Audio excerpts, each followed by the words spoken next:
आज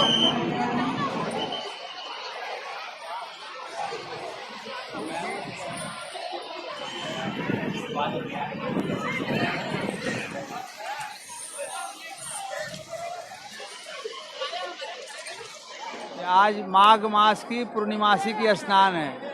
माघ मास तो ऐसे भी हर मास में से उत्तम मास पूजा पाठ के लिए, धर्म कार्य के लिए बताया गया है, लेकिन इसमें और विशेष ये है कि इस बार कुंभ का पर्व है।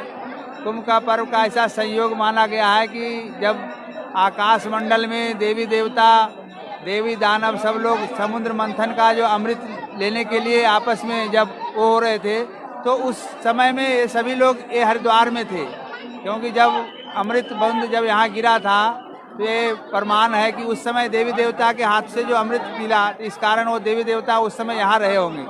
तो उस कारण से कुंभ का पर्व हर 12 साल बाद वो योग आती है तो वो मनाया जाता है। इसलिए मनाया जाता है कि ताकि देवी देवताओं को सानिध्य मिले, और कुंभ का पर्व जो होता है ऐसे ही बहुत उत्तम माना गया है, क्योंकि बहुत बड़ा पर्व है और ये योग जो है हर 12 साल बाद आती है। कोरोना तो चल रहा है, लेकिन धर्मशास्त्र ये कहता है कि होई वही जो राम रचि राखा, को करी तरक बढ़ावे शाखा। कहने का मतलब है कि भगवान जो चाहे तो वो संभव को भी संभव कर सकते हैं। तो जिसको पूर्ण रूप से परमात्मा पर भरोसा है तो उनको किसी चीज से डरने की जरूरत नहीं है। हमें बहुत अच्छा लग रहा है जब हम स्नान करके आए हैं।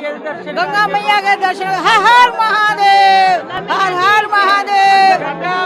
गंगा मैया की जय, गंगा मैया की जय। हमें नहीं डर कोरोना का, गंगा मैया की जय। आज माघ पूर्णिमा है और कुंभ प्रारंभ हो चुका है पहले से ही, और ये लाखों की भीड़ जो आपको दिखाई दे रही है, ये कुंभ की वजह से ही यहाँ पे दिखाई दे रही है। सभी श्रद्धालु लोग स्नान कर रहे हैं। ऐसा जी कोरोना तो फैल रहा है, लेकिन गंगा जी की कृपा है, सब लोग स्वस्थ रहें, ऐसी कामना के साथ सभी लोग गंगा में स्नान कर रहे हैं। यहाँ पे यही मानता है कि गंगा मैया पूरे भारत देश से कोरोना शीघ्र ही जाए और सभी लोग, सभी जनमानस सभी स्वस्थ रहें, आरोग्य रहें, ऐसी कामना के साथ हम लोग भी गंगा जी से प्रार्थना करें और सभी जनमानस भी प्रार्थना कर रहे हैं। हम जम्मू कश्मीर से आए हैं, जम्मू कश्मीर में उधमपुर से आए हैं। हाँ, कुंभ मेले का स्नान करने के लिए आए।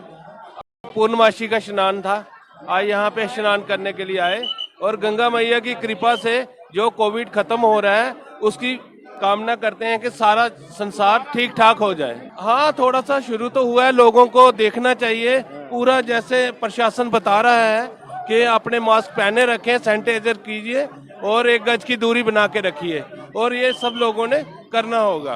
कोरोना का पहले से तो बहुत प्रभाव कम हुआ है, लेकिन लोगों हम सभी को सोचना चाहिए कि जैसे गवर्नमेंट इंस्ट्रक्शन दे रही है उस पर हम उसका पालन करें। अरे अब हम लोग जो है 1 महीना जमीन में लेटे और एक मीटिंग खाना खाए और स्नान किया और पूजा पाठ किया। अब इसके बाद अब लास्ट स्नान करके हम सब लोग घर जाएंगे। 1 महीने के पूरे कल्पवास के बाद यह माघ का आखिरी स्नान है, और इसके पश्चात यह एक आखिरी स्नान और होगा महाशिवरात्रि का।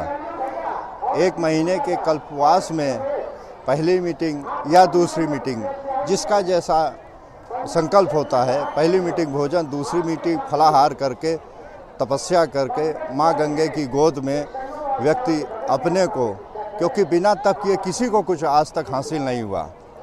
तप के कई प्रकार है, और यहाँ जब हम भोजन कम करते हैं और फलाहार लेते हैं तो शरीर की आंतों की शुद्धियाँ, जब शरीर शुद्ध होगा तो मन, बुद्धि, अहंकार, चित्त सभी शुद्ध होंगे। और इस कल्पवास करने के पश्चात 11 महीने तक व्यक्ति अपने गृहस्थ आश्रम में रह करके गृहस्थी को निभाता है। पुनः 1 महीने के लिए अपने आत्मा को आध्यात्मिक रूप से ऊपर उठाने के लिए फिर माँ गंगे की गोद में आता रहता है। माँ गंगे की गोद भागीरथ की अखंड तपस्या के कारण 2 पीढ़ी में माँ गंगे नहीं आई, तीसरी पीढ़ी में आई हैं। यह उनकी तपस्या के कारण ही आई हैं। तो ये तप क्षेत्र है और यहाँ तप करने वाले को ही फल मिलता है।